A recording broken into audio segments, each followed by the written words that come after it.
Una llamada prepagada de Joe Perez. un preso recluido de la prisión estatal de Centinela, California. Esta llamada y su número de teléfono será controlada y grabada. You have a prepaid call. You will not be charged for this call. Para aceptar esta llamada, diga o oprima ahora el 5. Gracias por utilizar Global Tel Link. Hello, Joe. Hello. Hey, how's it going? Yeah. Just want to go ahead and welcome you to. Man, Just want to go ahead and welcome you to. You have a collect call from. How are you doing today? And I didn't mean to cut you off. Oh no, it's okay, bro. I'm doing great, man. I'm doing great, and I want to thank everybody that looked out this month, man. I really appreciate it, man. And this is for everybody. I made it to the store. It's a nice cold soda. We're gonna eat some burritos right now, some chili lemon limes. We're gonna go all the way live today at lunchtime. So I'm very happy. Man, thank you, Joe. And yeah, definitely, want to go ahead and give a shout out to everybody, that made this possible. And I want to go ahead and the names are not being thrown out here in any order. I want to go ahead and give a shout out to El ICEMAN, to Fish Lair SoCal, and Chronicles. Lifestyles Chronicles. Yeah. Yep. Definitely want to go and give them a thank shout you guys, man. Yep. And just want to go ahead and go ahead and give you a heads up, because you might be hearing some drilling, some hammering, all kinds of noise in the background. And if you guys are wondering what it is, we're still having some work done on the house. So hopefully it'll be done before the end of the month is over, because I know my wife is definitely looking forward to that, and we're kind of tired of eating burritos con polvo. It's not as healthy as it sounds. So. Hey James, are you like Joe Osteen? Are you building a mini mansion over there, man? Is this podcast blowing up bigger than we think, man? Like, is this okay? Pool in the back, jacuzzi in the inside. Okay, I see you. So we're adding an addition to our house right now. My wife works from home, and I'm doing this, on the side. So. We're adding an office to the house, and then I'm having like my man cave / a studio. So I'm definitely gonna set that up. Nothing spectacular, That's cool, man. It's nothing too crazy, just within our budget, and and my wife is the one making this possible. No, I'm just counting. I'm counting when I say that, but as far as the man cave goes, man, you don't need money. You it just needs to be made with love, and that's it. You could be the poorest dude on earth, and your man cave is on hit, You could be the richest guy, and your man cave's on hit, I just want to say that. Man, as long as I get to wheel in my arcade, I got a arcade, I got a Street Fighter arcade. As long as I get that, and I get to throw in my old school TVs, then hey, that's all I need right there. I'm gonna put a lock on there, so I could have uninterrupted gameplay. Go ahead and do some Street Fighter. Are you saying you got the arcade, the real arcade with the one we used to go to the liquor store for? Are you saying you got that? That everything. All you got to do is bring your quarters. Oh man, the quarters. Play some Street Fighter Turbo, Fighter 2 Turbo Edition. If I ever get out, James, I lock that in, man. I'm gonna go whip your butt in some Street Fighter. I'm gonna go see if I got the skills. I ain't played in 27 years, but I used to be highly crafty at that game, man. Hey, bring your A game. You're gonna have to tune me up real quick. You're gonna have to, make sure you got that motion in your wrist, to do the Dukins and the Ayukins. It's still there. Booms. I believe it's still there, bro. And I only play with one player. That's Ryu. Hey. I've been loyal since a baby, Hey, I could switch it up. I'll do some Guile. I'll do Ryan. I'll do. I'm thinking about Ryan's World. Ryu and Ken. Everybody. I know. I could get down with all of them. So hey, definitely. Bring your A game. And if you want, I'll send you some old Game Pro magazines so you could go ahead and remember the moves. Nah, it's like riding a bike, bro. I don't need. Just put me in there and let's see what I do. Yeah, I'm sure it'll all start coming back to me. That's right. That's right. And before we go any further, I want to go ahead and give a shout out to everybody that that's always tuning in, day after day. And right now, from the gate right now, we currently got El Iceman, and he's listening from work, and we also got Righteous Monkey, okay, and then we also got the Honest Truth. Hey, really appreciate that. And then I'm also gonna shout out the people that are not here because I'm pretty sure they'll go ahead and catch it on the replay, on the rebound. And I'm gonna go ahead and start it off with Fish Slayer SoCal, Lifestyles Chronicles, Richard de Colorado, Mad Max 408, and M Star Media, Marlene, LBCK 15, Biddy K, Drew P.huevos, Amy, Manny C, LA Analyst, Aquatic Amigo, Angel de Oxnard, Jerry Eastwood, Tony Yayo, Too Valid 123, 1967 Kid, Puerto Rican Flag, Digger Bolden, Brew Swillus, LastChanceHomie, August M, Frank, Patrick R, also known as Ramon, Lex Luth, Randy R, Wendy M, Leticia V, Felipe Navarro from El Paso, Texas, LoadsofBotox, Daniel G, and GyroLamb, and Vince Moreno. Yeah, man. That sounds good. And I apologize, too, guys. If you hear something in the background, that's going to be chips. We're putting everything away. My fellow's putting everything away. We're happy campers right here, That's right, man. And that's one of the things I could definitely, relate with. When you're getting that store, you're getting that cantina, you're getting all them goodies, you're getting the honey buns, you're getting what is it? The little Zingers, chicharrones. Bear claws, cheese Danish. Yeah, we're getting everything. We're getting everything right now, bro.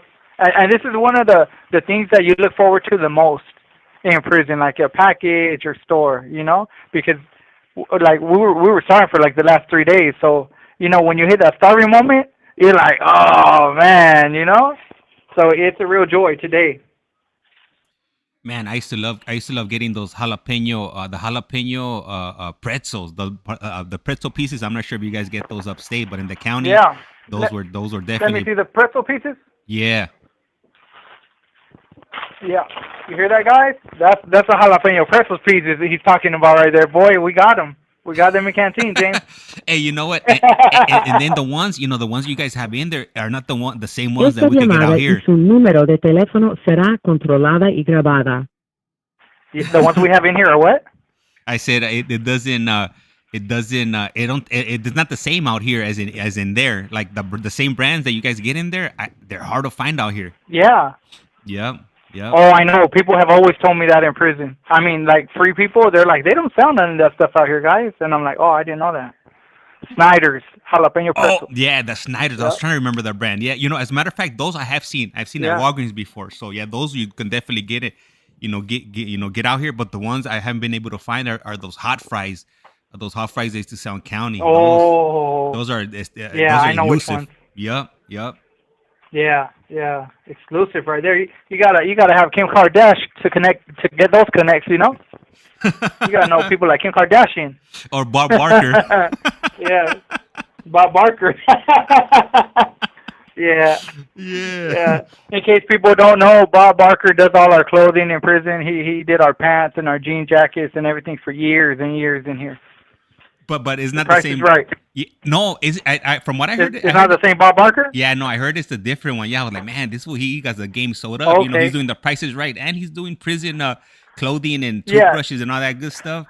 But nah, it's I thought it was the same guy till right now. Nah, it's a different one. Yeah, that's what I asked. So I thought that since it's a different guy. Yeah. And then okay. So Eliasman just put a message on here. He said, "Watch out, Joe got them twitchy fingers for arcade play."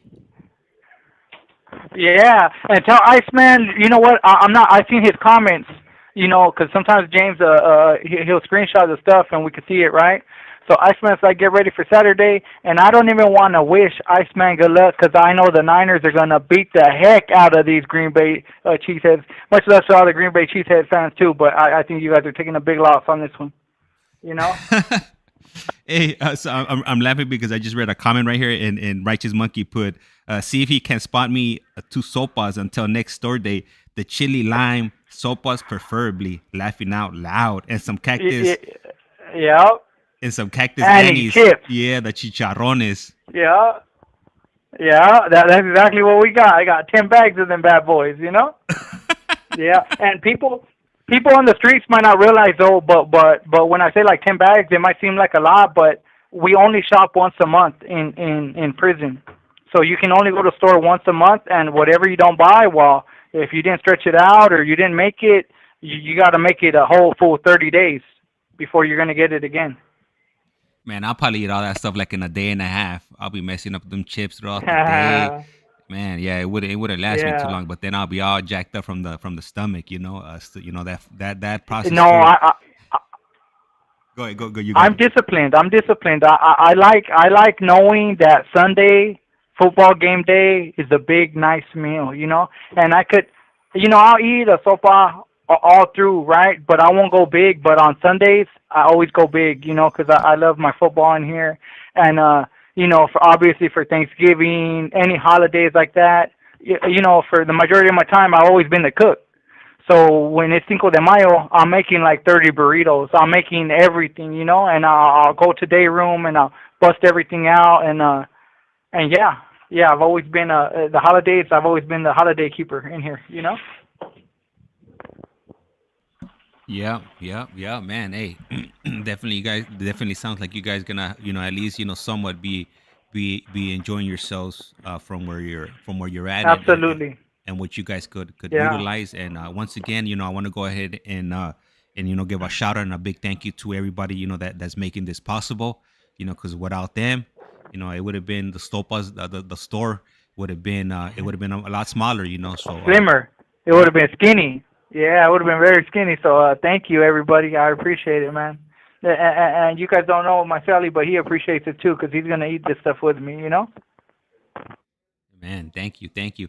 And with that, I'm gonna go ahead and, you know, hand it on over to you so you could do your thing, because I'm sure the 9 people that are tuned in right now, they want to get into the, you know, to the nitty gritty. You know, they wanted to get into your journey. And yesterday when you left us off, you left us at or actually it was more me, but we were left off at a cliffhanger. So what was the cliffhanger? I forgot. Because I got all kinds of stuff I want to talk about today. You know, I don't remember exactly what it was, but I do remember it was a cliffhanger. Okay. I think maybe bored or something, right? Maybe. Oh, yeah. But I think that's what it was. Yeah, I think that might be it. Okay. But we're going to backtrack here, guys, because, you know, when you do the show, like I say, you forget things, right? So James sends me the screenshot, and I'm reading a comment. And the comment is by HG, right? And he's just jumping in because he's asking, like, you know, what's going on. So I know he hasn't heard all the interviews. So he says, is this guy did he join that, you know? And he puts out a thing he thinks they're called, right? And yeah, that's the correct term for them, right? But I want to let everybody know when I decided to leave, like, that was it, bro. I left everything behind. The criminal lifestyle, I left it behind because I'm like, I'm not gonna be this no more, you know. I got to better myself. I'm going home to society. I got to get better, right? But the fear behind it, the fear behind leaving, was that I go to board and they deny me. Now I forgot to mention one of the most important things, because saying that, it kind of leaves, it kind of don't connect the dots, right? My last year there, guys started... Esta llamada y su número de teléfono será controlada y grabada. My last year there, guys started going to board. And when they were going to board, they would come back. And I'm going to explain this for you guys. When you're sentenced to 100 years with no life sentence, you go to board too. When they changed my law for the 18 and under, there was like 3 stages of it. If you got 200 years, 1,000 years, but you don't have... Le queda un restante de 60 segundos. The inmate is basically going to die in prison, guys, because that's so many years. You only got so many to live. So if they're giving you 75 years with no life sentence, you're basically going to die in here, right? So when they changed the SB260, it made it, if you got X amount of years with no life sentence attached to it, you start going to board in 15 years. So If you got 15 to life, or 20 to life, or 17 to life, you start going in 20 years. And if you have 25 to life and over, so say I'm busted and I killed 4 people and it's 425 to life and 4 life sentences, I'll be going to board at 25 years. So they kind of put everybody in a category of 3. You're going to meet one of these 3. So. All right. So if for those of you that are new, these calls are just 15 minutes. He should be calling us relatively quickly. He's one of the ones that knows how to navigate that tablet, log back in, and punch in his pin, and get right back on the horn. So it shouldn't be too much longer before he calls right back in, and he could go ahead and continue down his journey. I'm definitely looking forward to listening to his journey. The way he articulates this and draws the picture, it's very detailed. There he is.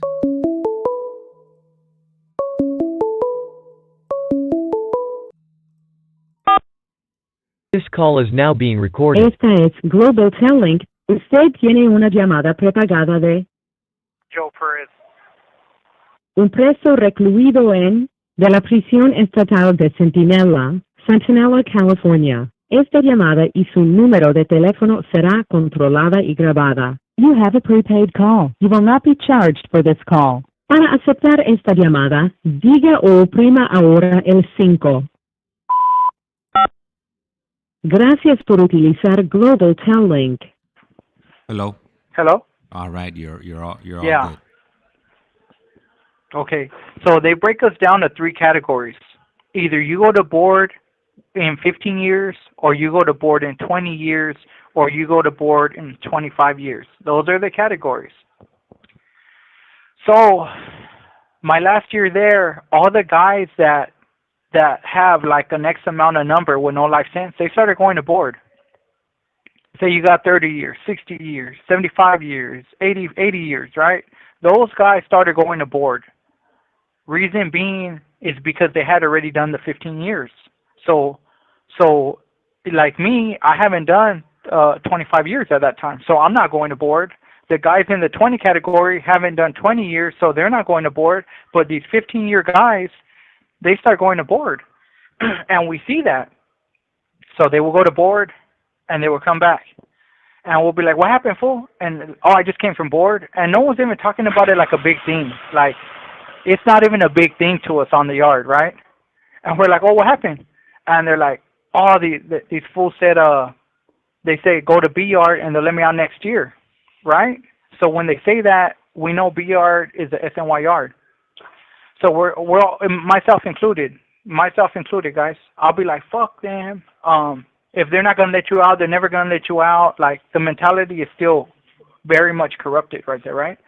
So everybody would tell them like, and they'll tell them like, yeah, I know, it's a joke. Like I'm never gonna go over there. And we'll be like, yeah, they're not gonna let you out over there, right?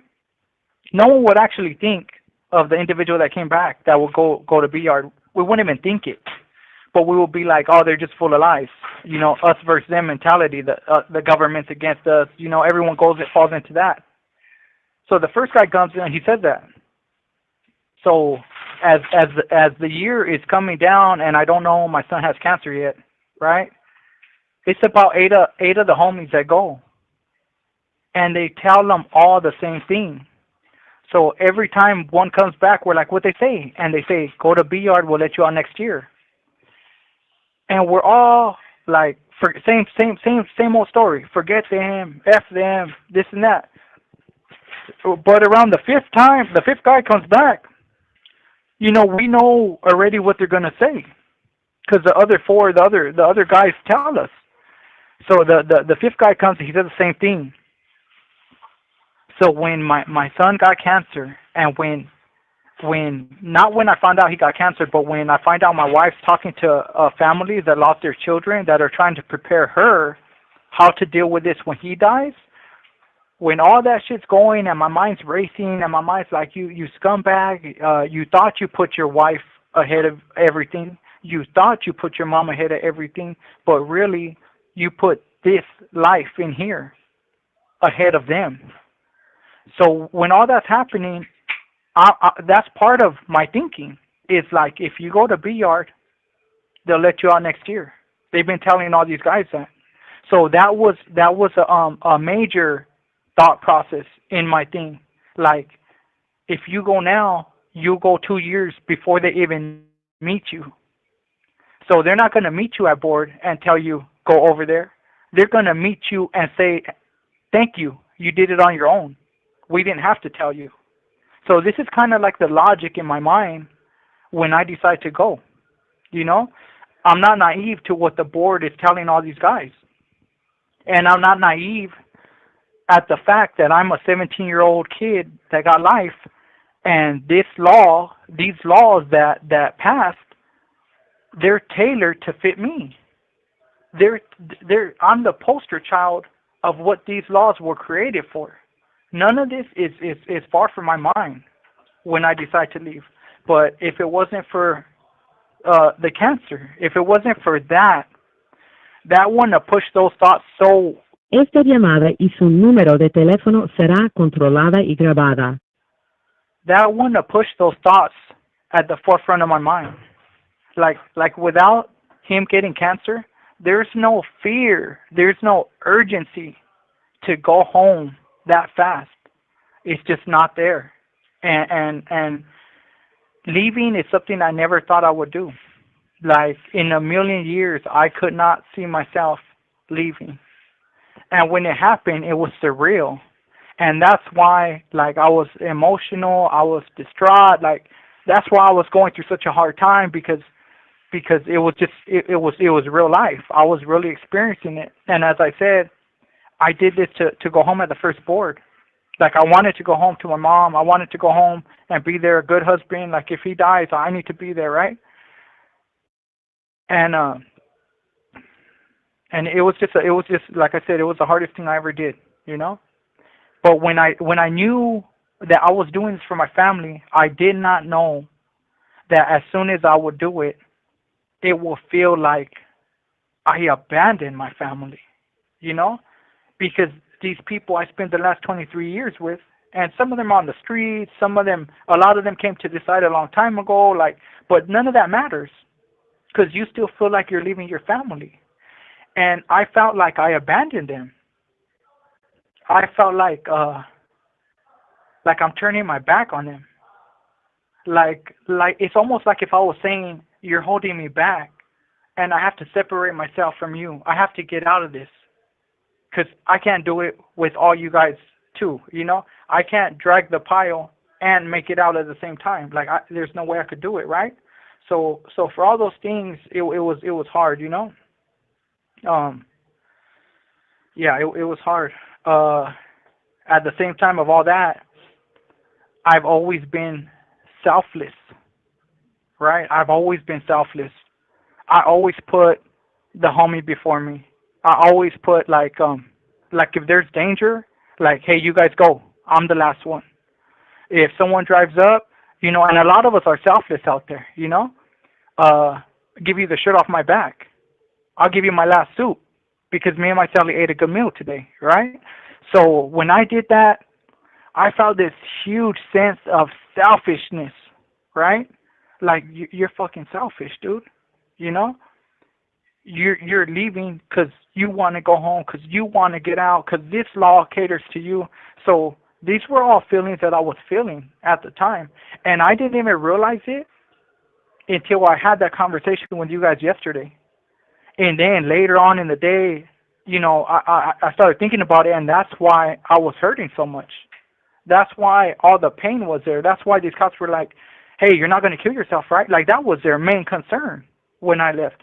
Their main concern was that they don't put me in the cell and I don't kill myself, because I don't think they see people leave as distraught as I was, you know? I was tore up. And I realized something too. All those years, I thought I was selfless, right? And yesterday, like, I knew this through self-help, how selfish I was at the time of my crime, because I took myself away from my mom. I was selfish to do things like that, right? But you didn't learn this in self-help. I didn't learn this in self-help. I learned it yesterday with you guys. My whole life I thought I was selfish. Selfish. I'll put everyone ahead of me. But I was selfless. Excuse me, selfless. But I was selfless to those that were in front of me. To my cellie, he's in front of me. To the guys in day room, they're in front of me. I would have been selfless to my mom and to all of them had I stayed on the streets. But if you're not in front of me all these 23 years, and I barely learned this yesterday, guys, if you're not in front of me, I wasn't being selfless because I was being selfish to the ones that come to visit me, to the ones that put money on my books, to all the people, like I say that saying, the people that mind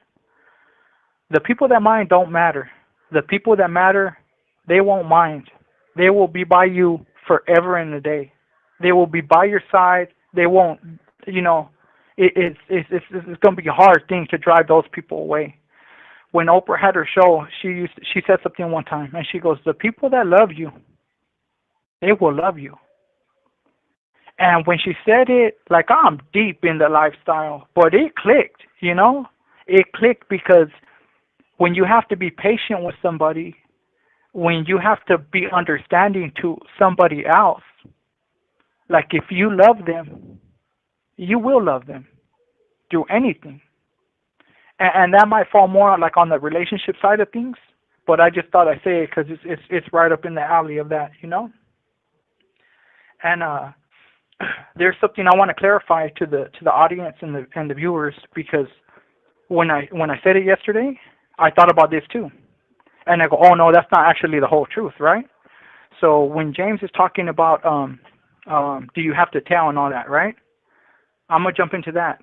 There is a small portion of individuals that I cannot see them coming to this side and the cops just letting them walk over here. That small percentage, they got units for guys like that. And they'll take them up there for, 6 months, a long time. Like they will not get that. That is a thing. They do have units, special units for that. But for the majority of people, like maybe 95%, maybe 96%, 97%, those guys, they don't. But for that small group, yeah, I can't see the cops being like, yeah, we're just gonna let you go over there. They're gonna want to know. They're gonna want to know things, what's this one holding, or whatever they're thinking. But that is like that. So I didn't want to mislead the audience. That for a small percentage, that absolutely is truth, and yeah, there's no other way to say that. That absolutely is truth for a small percentage, that they'll hold them. They're not just gonna let them walk over here like that. And for the majority of things, like a lot of stuff changed in prison. Remember I told you a long time ago they would make you wait months, and now they don't. Well, there might be contributing factors on that too. Like before, when I was doing shoot terms, you would have to do the whole shoot term. Tehachapi swallowed up years of my life doing shoot terms. And now you don't have to do that. I mean, you do go to Aztec, you do go to the hole, but they kick you right out. So their whole policies and everything, they changed throughout the years. And that was some Pepsi right there. What else did I want to say? There was a comment I read. Oh no, I said it already. Where I told you I didn't mess around. Like once I came to this side, I came to this side. Okay, here's another thing I want to talk about, guys. You guys are gonna get a kick out of this one. Every now and then, a homie used to leave, like not leave like that. A homie will go to school, and the cops will say, "Oh, he got caught with a sheet of wax, like a paper, or like he got drugs on him," and that will be it. Esta llamada y su número de teléfono será controlada y grabada. We would think he went to the shoe. The cops will say, "Oh, he got in trouble," and we would think that. and nobody would second guess it. Like everybody would know, oh, the homie, he's probably in the back, he's going to the shoe, you know, like da da da da. Like nobody would think nothing. And when I came to this side, guys, I seen these people, and I'm like, what in the world? I'm like, fool, what happened? Because I'm thinking he went to the shoe, and he left from over there. And they'll be like, nah, fool, remember the last day I was there? And I was like, the last day they said you got caught with this? And they're like, no. They're like, I left right there. That's when I hung up the gloves. And I'll be like, no way. And I'll be like, no one on the line thinks you're over here. And they'll be like, what? No? And I'll be like, nah, the cops protected your little secret. Trust me, nobody knows you're over here, you know? So I started seeing guys like that, and I was like, how crazy, you know? And here's another one. Guys that would parole, like this actually happened, guys. Like I know people. Le queda un restante de 60 segundos. When I left, I know people that came to that yard, right? They paroled from those yards. And when they came back, they did not leave from the yard. They like literally left from R&R on the way back in. So, you know, these kind of people, like, I don't even know if they know they came to this side, you know? And I'm saying this because of this. You know, when with certain counties, it's like you could see the numbers, right? But in LA County, when you go to the county again, they just throw you with everybody. So you're back with everybody again. There's no everyone's like normal again, and these guys will be like, I'm gonna call them a flip flopper, right? Because I don't know what else to call them. They have no name. They come to SNY yards when Definitely interesting. That's something that I have thought about what would happen to people, you know, when they hit the county. Because in the county, I didn't, as far as I knew back then, during that time, they didn't have any type of segregated units for SNY, for lack of a better word.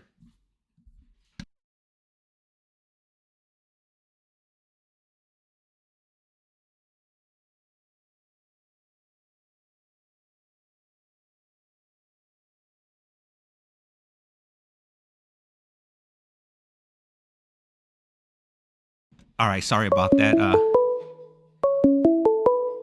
One of the construction workers came to ask me a question. This call is now being recorded. Global Telling. Usted tiene una llamada prepagada de Joe Perez. un preso recluido de la prisión estatal de Centinela, California. Esta llamada y su número de teléfono será controlada y grabada. You have a prepaid call. You will not be charged for this call. Para aceptar esta llamada, diga o oprima ahora el 5.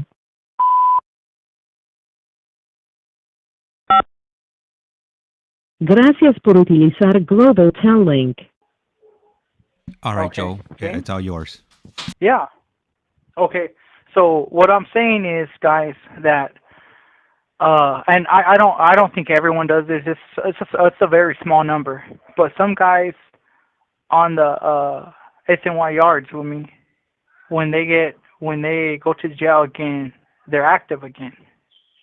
You know, they run it like they're active, and some of them are even running things out there. And you know, it's crazy because I seen more than one leave parole and come back, and they're telling all these stories, and I'm like, wow, these guys, you know, these are guys that left for the wrong reasons, because obviously they're still engaged in criminal behavior, you know. But I find it funny, and I find it crazy to think that exists, and it does. And I would have never pictured it, you know. So that's just what I wanted to broaden the scope of this side, and you know, give the viewers a realistic look at it, because that is something that, I mean, I don't think you could teach that in textbooks. If I wasn't here, like, it's almost amazing to me that some individuals do that. And here's another one. Some individuals, again, you have to have left for the wrong reasons. they come over here and they don't tell nobody they know on the streets. And then they parole and nobody knows otherwise. And again, they're out there in the streets and they're doing all this and that. And it's like, you know, those people undoubtedly came over here for the wrong reasons because they didn't get better. When I left, like I completely left everything behind. Now, esta llamada y su número de teléfono será controlada y grabada. I still needed a lot of work because when I left, I thought I had everything, you know. But as time goes, you find out like wow, I thought I had everything, but I really didn't. And I say that because when I left, the board tells you, right? The board was telling all those guys, go to B Yard and we'll let you go home in a year. And when I heard that, I just saw the reward. I just saw we'll let you go home in a year, right? But then I seen like, oh, well, maybe they want to know you are really done with this, right? So I thought that's the biggest proof I could give a commissioner. Like, this is the absolute biggest proof I could give you that if you let me out, I will never come back. But it's not that. It's so much more than that.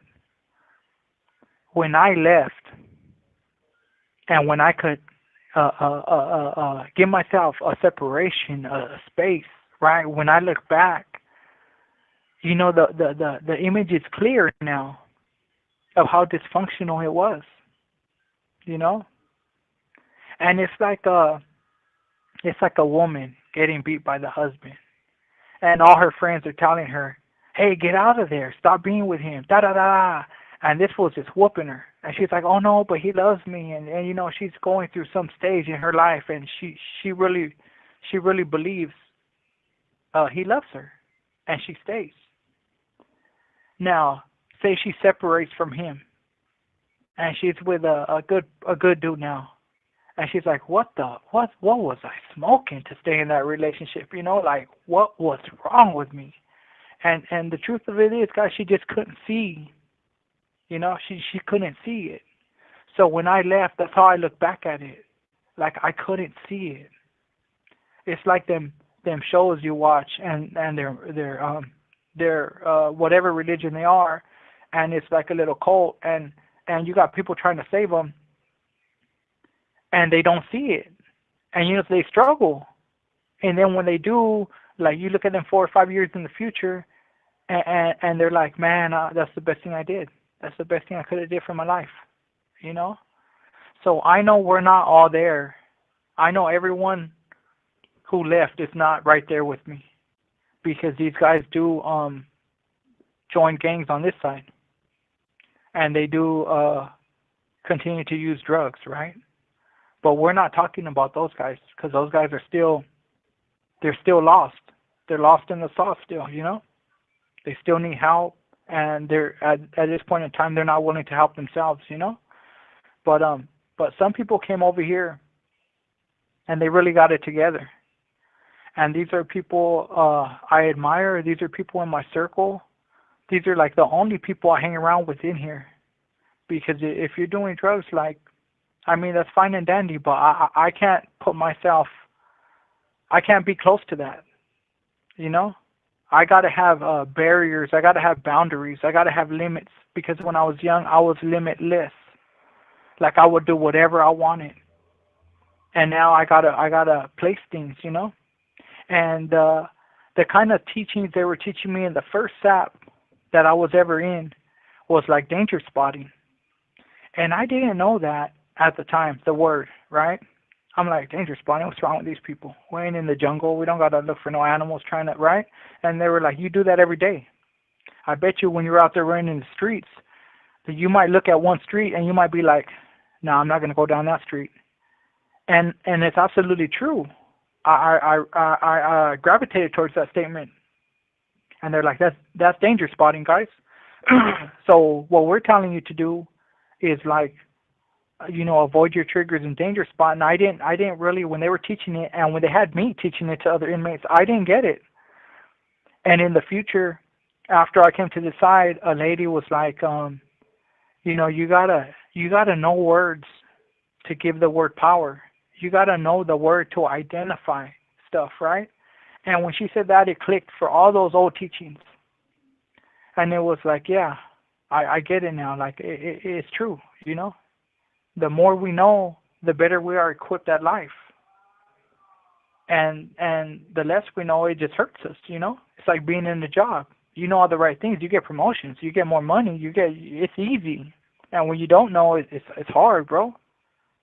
You know? And I made my life hard.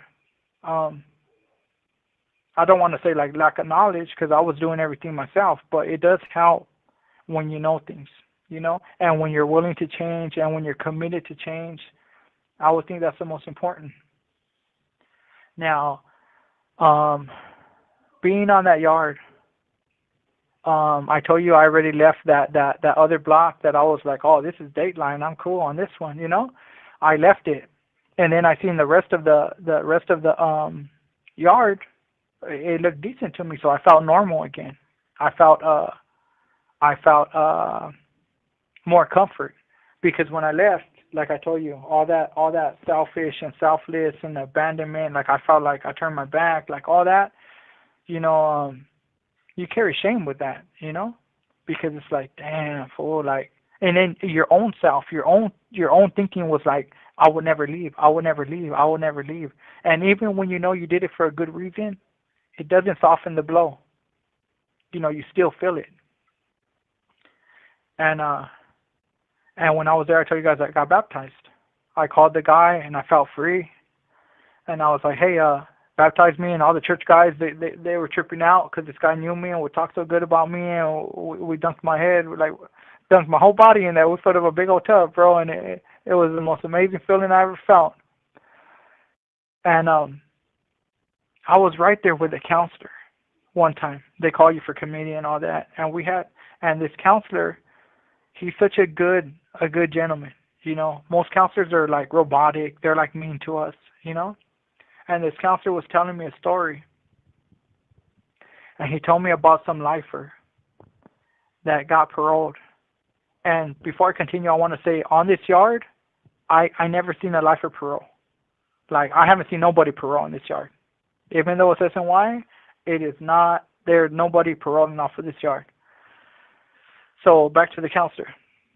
He tells me this lifer got a date, and some guy walked up and socked him, and he got in a fight. And now when he tells me that, he was like, what would you have done? And I was like, well, it's out of your hands at that point, you know, like, how could you do anything else? This man just hit you, you know? And that counselor looked at me and he was like, you know what I would have did? I would have just balled up and kept my fucking date.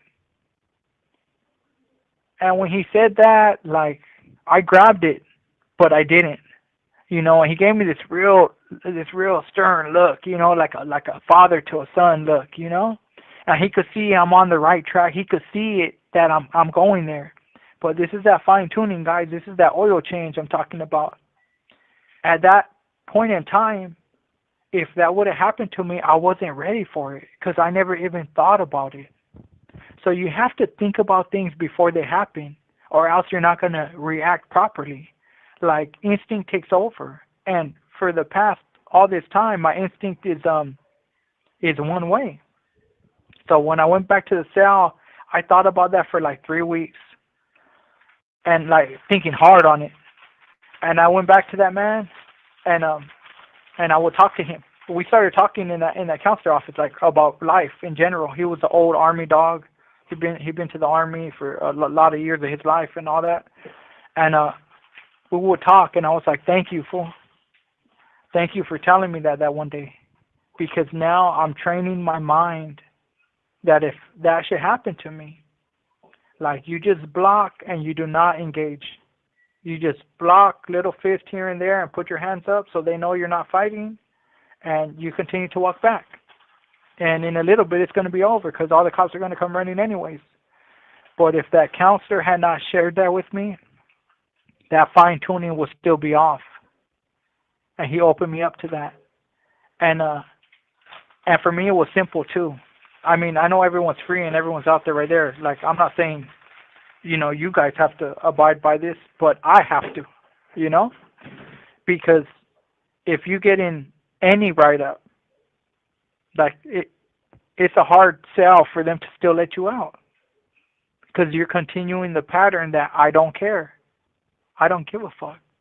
I'm gonna do what I want. I don't care, right?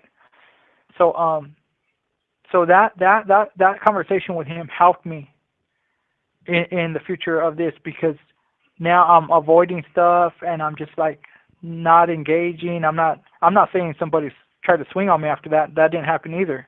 But had they tried to swing on me, yeah, mentally I trained myself for like 8 months. For the next 8 months, if that happens, do this. Every morning I will wake up and tell myself that, because I know how impulsive I used to be.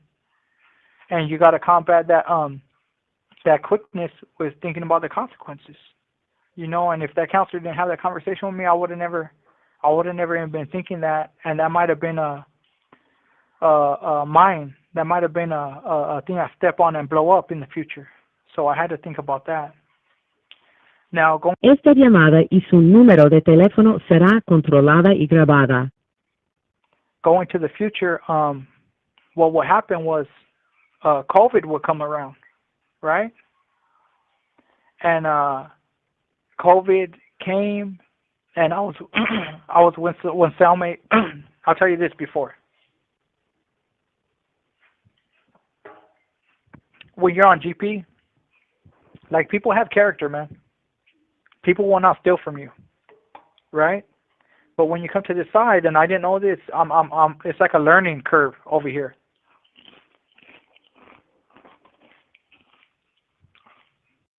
When you come to this side, they will steal your shit. This store I just got, they will steal that. They will steal it like it's nobody's business. And what I mean is, say my Sally. Oh, here's something for you guys. People leave. Le queda un restante de 60 segundos. People leave from these yards all the time too, and I wouldn't have pictured that ever. But this is how scandalous it goes down the rabbit hole.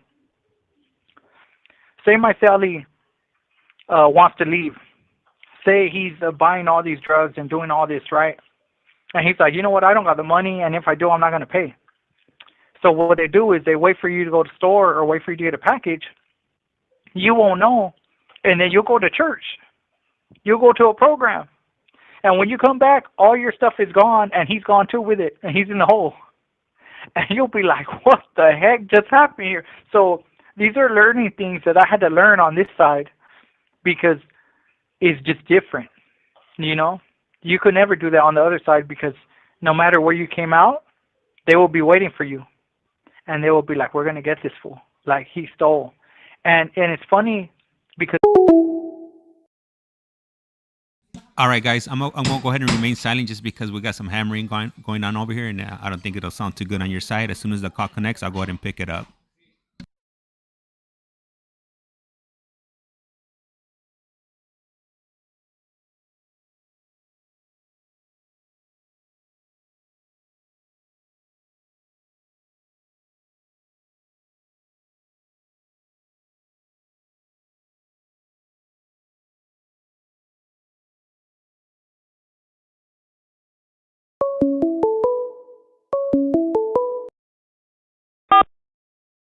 This call is now being Este recorded. es Global Telling. Usted tiene una llamada prepagada de Joe Perez.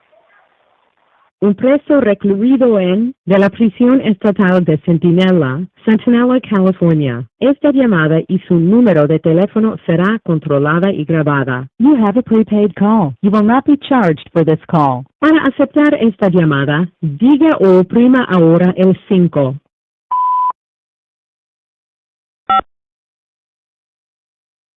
Gracias por utilizar Global Telling. It's Hello, all you, James? Joe. Yeah, it's getting a lot more hectic over here. So I'm gonna go ahead and put you on mute, and then you can go ahead and do the thing right here.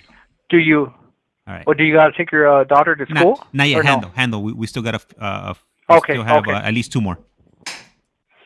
Okay. All Okay. right.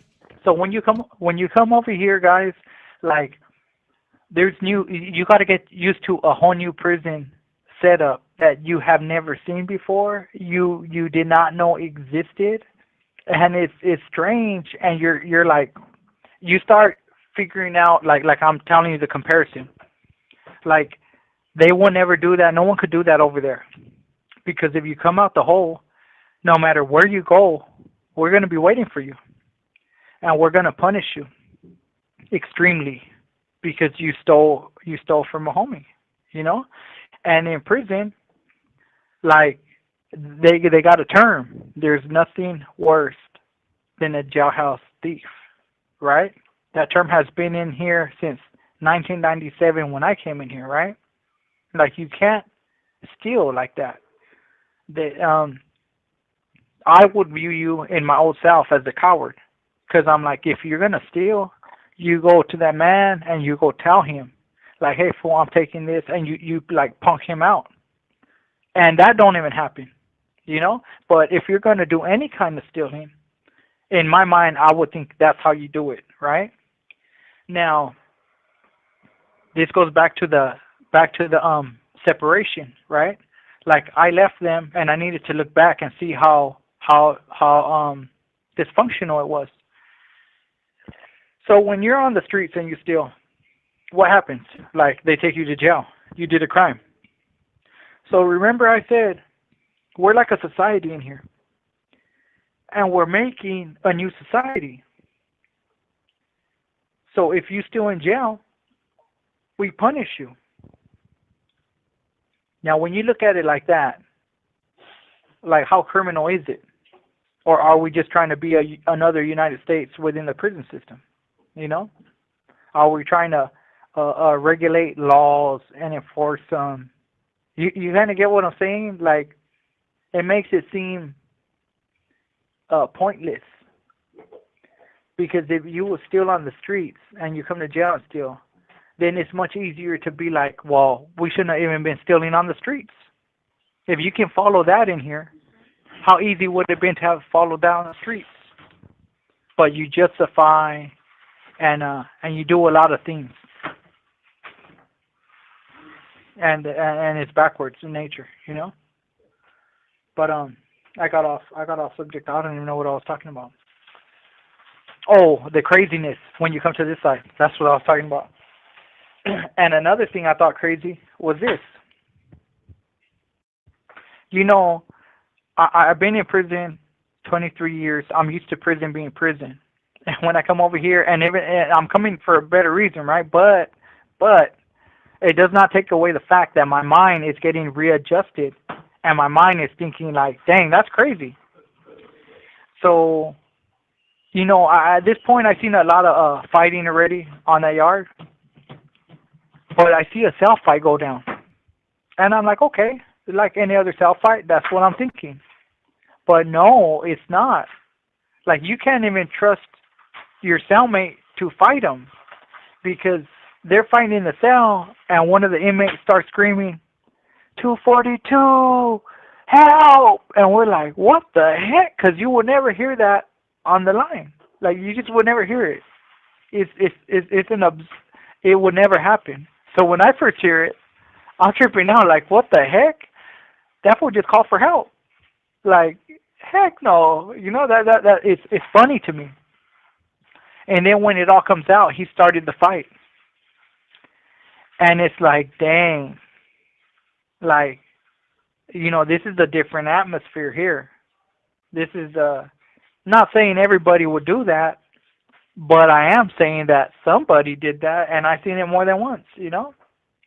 And it was just a eye-opener that prison was, it had more to show me than I thought I knew, you know?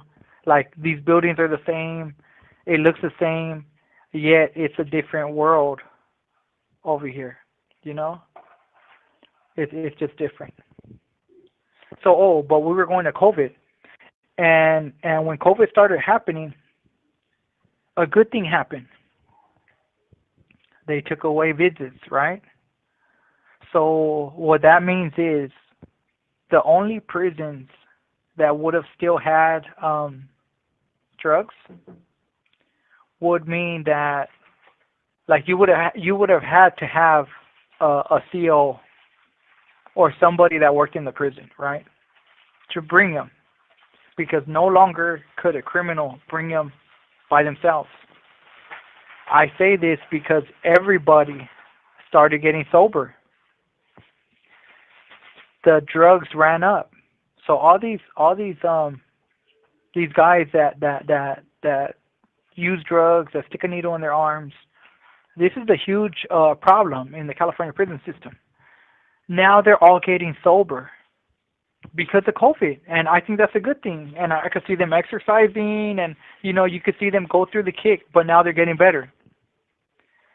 And what happened next was mind-blowing, because I was like, what in the world, Esta llamada y su número de teléfono será controlada y grabada. Just from a bystander's point of view, guys, because I don't get down, So just from a bystander's point of view, I was thinking, how crazy is that? Like, all these people got well. All these people got good. Forced to get good, but nonetheless, they got good in the COVID era. And then they started giving them drugs at the window, at the prison, where you go get Tylenol or you go get aspirin. They started giving us Suboxone. So these fools, they started, everybody was good, and then everybody just jumped on that. And then they cut a guy's, they cut him open in the shoulder. They said that because they were using it like heroin, they were slamming it. So they cut the guy open and said that thing it don't break down like that. They were like, this is not meant to do that, and this was going to your heart, and that's why you had the stroke. So there was all kinds of complications, but people that have addictions, they just switched over the addiction. They just went from one bad to another bad. Only this time they could get it at the prison window. And I thought that was odd, But for them, they loved it. They were like, now we get it free. Now we get it free. So that was happening. And at that COVID thing, guys in here, the streets. And I know people lost people, So I would like to just say I'm sorry for if you're a listener and you lost somebody. I am sorry for your loss, In prison, they started moving us around. And they were, like, somebody got it in this block, right? So they will move us all to another block. And they will move all these other blocks over here to this block. But they were not cleaning the cells. And I'm working in the kitchen at this time. So upon arriving to the yard, eventually I get a kitchen job. So I'm in the kitchen 24/7 because I still have to feed 1,000 inmates, roughly. Let's say 950. Let's say 890. Like, every morning I was on the breakfast crew. I have to cook for these people, right? And we get the trays and we ship them to the blocks. And then 3 block got COVID. Well, these carts were coming back with the trays they were eating on, and we were not washing them no special type of way. So I was telling the people in charge, like, not inmates, but the people in charge. I was like, what are we doing, fool? We're just spreading this. And they're like, nah, that'll wash them. And I'm like, it's not even no special. We're not even giving it no special attention. We're just running it through a machine. And maybe it does clean it, guys. Maybe I'm making a big deal out of it. I don't know. But I thought that was odd. We don't even clean the carts they go in. We don't clean nothing. It's just like a regular wash. And what I'm saying is they spread this thing.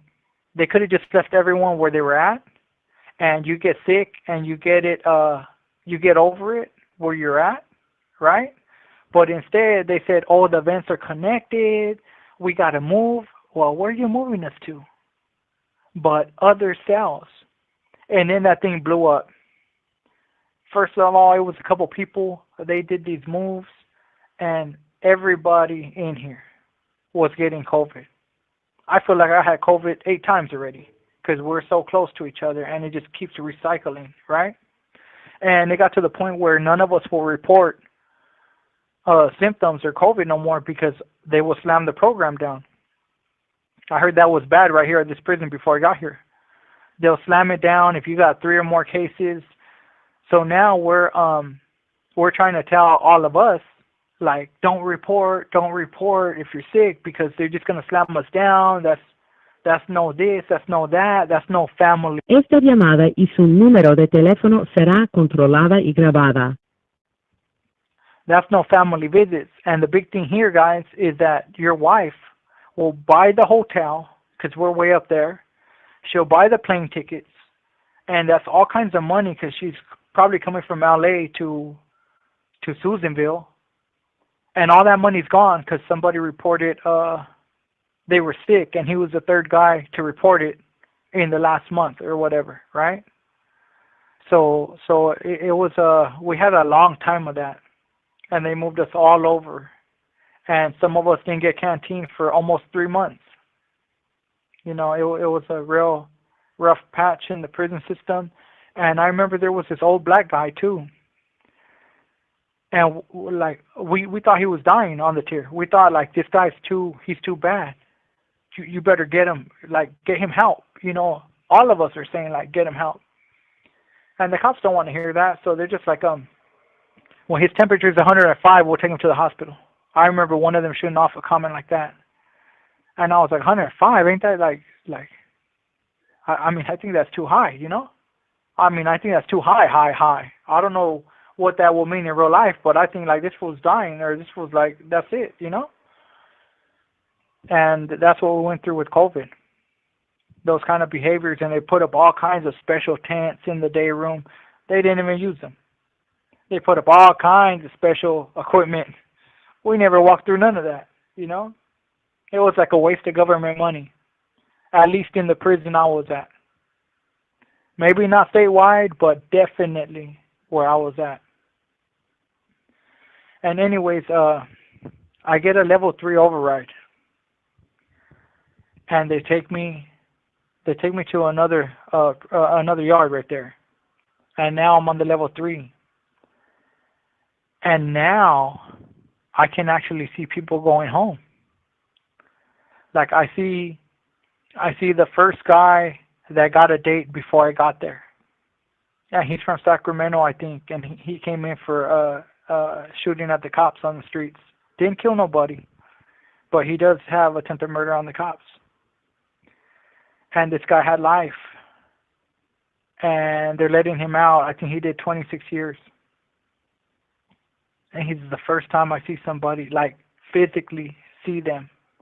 Because I had already seen people who got out on the TV already, right? I seen that already. But I have never seen nobody live in the flesh, in person, get out. And when I seen him, you know, I was like, man, that's great, you know? Like, it's good. And I seen all kinds of people right there. Le queda un restante de 60 segundos. Trying to go home. And when I went to B-Yard, everybody would still use their nicknames. But when I went to the level 3 right there, guys were going by their first names. And I got to tell you guys, it felt extremely funny to say my first name. After all these years of not saying it, it felt funny. I don't even know if I liked it. I just felt like discomfort. But doing things like that for a criminal that's so far gone, those are like little steps of bringing you back to humanity. Like, nobody says a nickname on the streets. What's wrong with you? You know? And it makes you think how silly you were. You're like 40. All right, so I'm still here. I'm going to go ahead and put it on mute again just because we are having a lot of hammering over here still.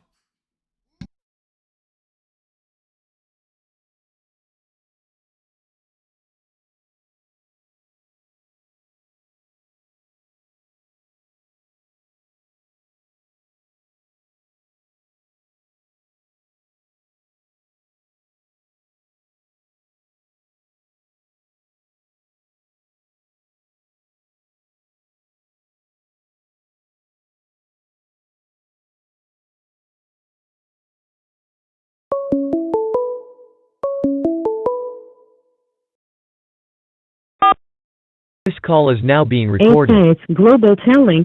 Usted tiene una llamada prepagada de Joe Perez. un preso recluido de la prisión estatal de Centinela, California. Esta llamada y su número de teléfono será controlada y grabada. You have a prepaid call. You will not be charged for this call. Para aceptar esta llamada, diga o oprima ahora el 5. Gracias por utilizar Global Telling. Hello, Joe. Yeah.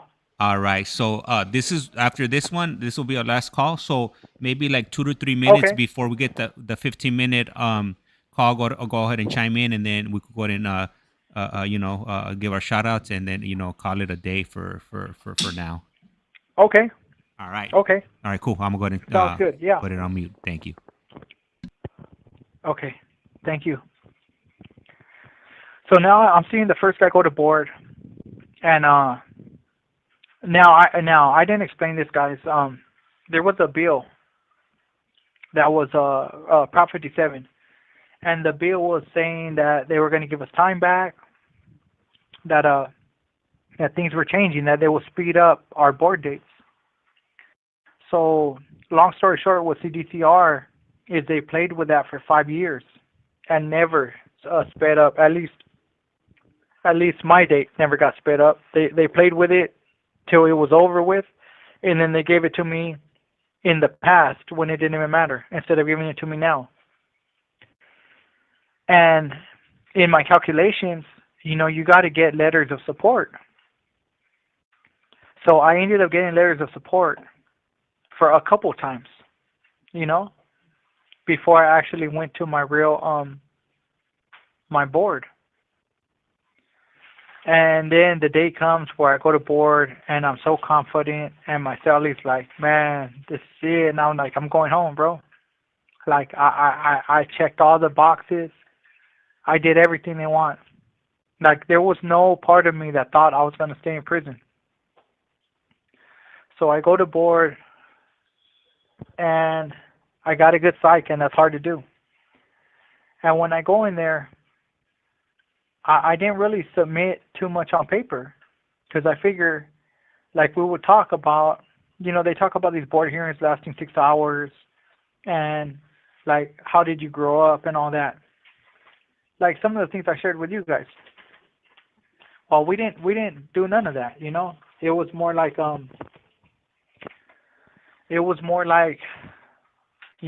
yelling and being talked down to. That was my first experience of what board was, And it was the old, this guy looks like a war dog. I don't know if he was, but he very much looked like it. He was an ex-sheriff, ex-district attorney, ex-attorney general. He was like everything opposite of what we are. And he had his way with me in there. And I ended up getting a denial. So when I get the denial, Initiate Justice was at the prison at this time on the yard. I thought I was going to come back and tell everybody, hey, I got the date, man. I told you. And all these gang members that were on B yard, they were all looking at me. And I remember before I left to A yard, they were like, if you get out, I'll change. If you make it out of here, I'm going to change my life. And I'll be like, fool, they're letting us out. Like, you need to stop doing this, And anyways, in the future, when esta llamada y su número de teléfono será controlada y grabada. When I don't get out, and when I go back to the yard, they're having this big old festival on the yard, Initiate Justice.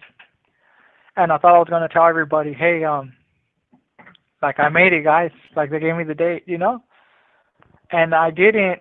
And when they're asking me what's up, I'm doing like a thumbs down. And when I do the thumbs down, nobody believes me. Like, everyone's smiling. Like, everyone's like, nah, this was playing around. And I'm smiling too, because, I don't want to be a Debbie Downer, And I'm like, nah, fool, they really didn't. They really gave me the denial. And it finally hits everybody that, like, I really got denied in there. And they're like, what? And I'm like, yeah. Yeah, they denied me.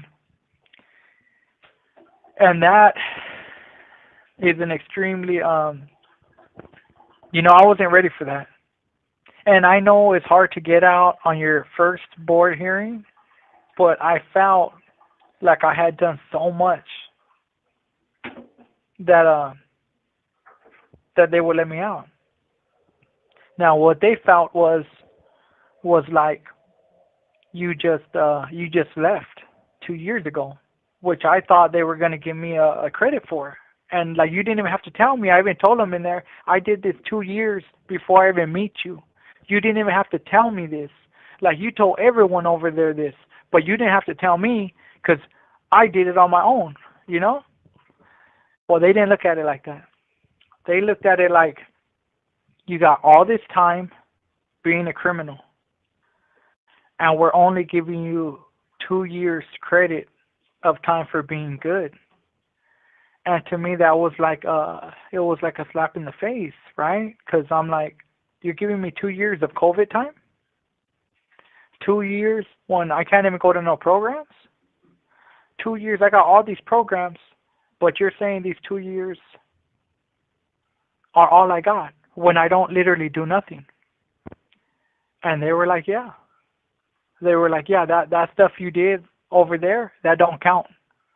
Like, all those groups you took over there, they don't count, And I didn't know how to process this information because all I knew how to do was be mad, And I'm not saying mad like verbally or anything like that, but I'm saying like disappointed mad.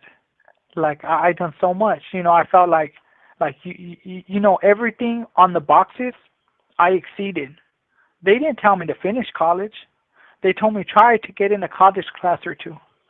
Do this, do that, and I did everything. So I felt robbed right there. Now, looking back, I understand fully why I got the denial, But I didn't understand it at that point in time, so what I'm expressing is what I felt at that point in time. Like now, I appreciate the denial because I learned so much more, even so much more about them. Like why would we let this guy out? Maybe he's tricking us. Maybe he's doing this. Maybe he's doing that. And I get it now. I get it from a commissioner standpoint. Like, you don't want to put a stamp on somebody that you're not sure of, and they weren't sure of me right there. And the other part that feels like a slap in the face at that time was they all gave me credit. Even a district attorney out of Riverside County, she said, like, I will be foolish to say that I don't see genuine change in you. I do. But, you're still a threat to society, and for those reasons and whatever, like a long old other speech, like, we say keep him in jail, right? So they left me extremely confused because they were telling me how good I'm doing and I'm on the right path and all this and that. But my mind couldn't comprehend that because I'm like, you're saying all these good things, but you're giving me a denial. And the lawyer's like, we had such a good hearing, you did great. And I'm like, what are you talking about? Like, they denied me. Like, this ain't good, And so my family, I had to tell them, and yeah, they were completely, like, from a family member standpoint, like, they don't know the procedures. So all they felt was heartbreak.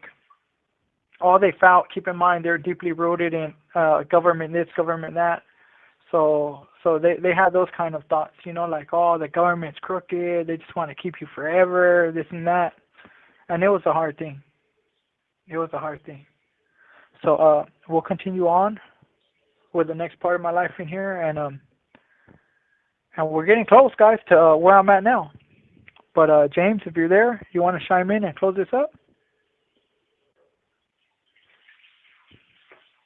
Okay, maybe he's not here yet.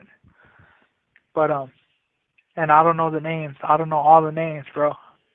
But I know Righteous Monkey. I know ICEMAN. I know Lifestyles Chronicles. I know Fish Slayer SoCal. I know Amy. I know Marlene, I believe. I know Young Gyro. I know that name. Biddy K. and Vince Moreno, that name too. And there was a new guy. I seen him on the thing. He goes by H, I think, or HG. And thank you guys for tuning in. I appreciate that, and I'm sure James does too. Yeah, absolutely. And we'll try to give it to you raw and uncut. Yeah. yeah, man. Really, really, appreciate it. And man, I was listening on the phone right now, and I heard the part right now where you were talking about the parole board and denying you for you where you pretty much did everything that they asked of you on the list there, and you exceeded it, and they still denied it. I'm sure that that sucked at that time. Yeah. But you also mentioned that you now looking at it, you realize why they did what they did. And actually, you know what? I got a few questions on here that I want to go ahead and go ahead. Read them off to you since they did drop them in here, and then okay. Let me see. So LBCK is asking, hey Joe, how many board hearings does it take till you actually see some action? Tell him I won't know that question. Man, hopefully I answer that real soon, But the first one they shot me down, bro, and I had somebody put it to me like this: it's easy to do good when there's a reward at the end of it, right? It's real easy. Think of a kid. Think of you and you raising your kid or your son or daughter. It's easy for them to do good if you say, do good and we'll give you this. But what if you're testing them and you're like, let's see how he acts with adversity now. Let's see if that's really him or if he's just going to unravel right now. And we're going to be like, yep, that's the dude right there. We knew not to let you out, So I get it. And it makes sense to me when it's put like that. All right. And then we also had one more from LBCK15, and he's asking, he wanted to know what you were munching on earlier on, when you're opening up some bags. We could hear you were eating on something. That was some shebangs, man. And yeah, I had to grab one real quick, man. LBC, man. Okay. That's right. Yeah. That's right. And I caught the tail end when you but go ahead. Giving what? Okay, but I want to say this to LBC too. I might get a real shot here. I might get a real shot at going home here, man. And that's what we're doing on this podcast. Like, it's not gonna stop. If I get out, it's not gonna stop. We're gonna show you that. Should that day come where I walk out these gates, I do believe you're gonna be able to see that. I positioned myself real good, and I did a lot of work, and we're gonna see if it pays off. Yeah, and with that, we got a camera crew on standby. Camera crew would be me, myself, and I, and a camera on a tripod. Yeah. Yeah, so that day when that comes, I'm just a phone call away, and I'm gonna make sure that I'm there. So I definitely want to capture that and share that with our audience. I don't think I'll be able to do a live just because I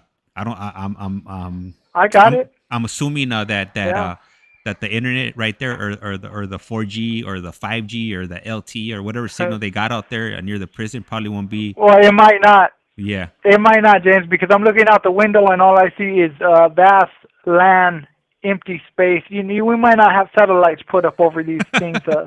I know Google got pictures, but you're right. Things might not be working out here, And not only that, if since you guys are really located really close to the border, if there is a cell tower, there might be a good chance that it might be on the other side of the border. And I'm definitely not trying to pick up any international roaming charges because I have an older. Le queda un restante de 60 segundos. I got an older. They book you for 68. Yep. $68,000, huh, James? You're like, what? Yeah.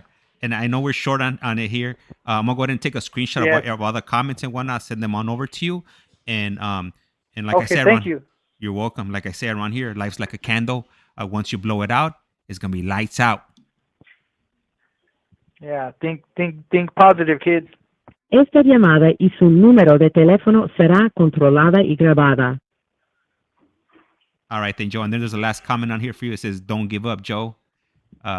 Keep your head up." And that's from Navarro D86. Okay, thank you, and I appreciate that. Goodbye, everybody. All right. Hey, call me back and we'll talk for a few moments when I go offline. Okay. All right. Thank you. All right, guys. I really appreciate you guys tuning in. I'm gonna go ahead and cut the stream. I gotta go ahead and take my daughter to school. It's that time of the day. All right. And with that being said, I'm out.